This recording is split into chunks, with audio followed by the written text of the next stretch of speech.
সময়ৰ গতিত জীৱনে ন ন ৰূপ সলায়। প্ৰতিটো ৰূপতে লুকাই থাকে ইতিহাস। আমাৰ নগাঁৱৰো এটা ইতিহাস আছে।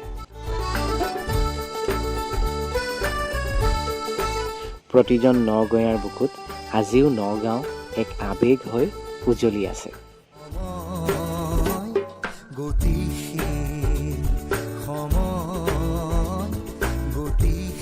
জন্মৰে পৰা যিখন নগাঁও চহৰত পঢ়ি শুনি ডাঙৰ হৈছিলোঁ, এতিয়াচোন সেই নগাঁওখন আগৰ দৰে নাই।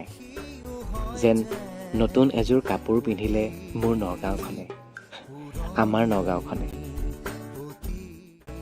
তাহানি দিনতে মানুহ যাবলৈ ভয় কৰা বিলখনৰ পাৰত দেখোন এতিয়া কণমানিবোৰৰ কিৰিলি, হাঁহি ধেমালি।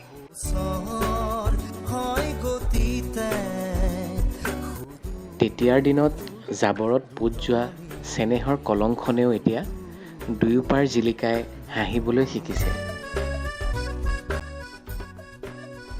সঁচাকৈ এজন নগঞা হিচাপে আজি নগাঁৱৰ এই নতুন ৰূপটো দেখি বৰ আৱেগিক হৈ পৰিলোঁ। আমাৰ নগাঁওখনক এনেকৈ ন সাজেৰে ন ৰূপেৰে সজাই পৰাই তোলাৰ বাবে আমি প্ৰতিজন নগাঁৱক ভালপোৱা নগঞা আজি চিৰকৃতজ্ঞ। এতিয়া আনৰ আগত সঁচাকৈয়ে বুকুখন ফুলাই ক'বলৈ মন যায়, আমাৰ নগাঁও আমাৰ গৌৰৱ।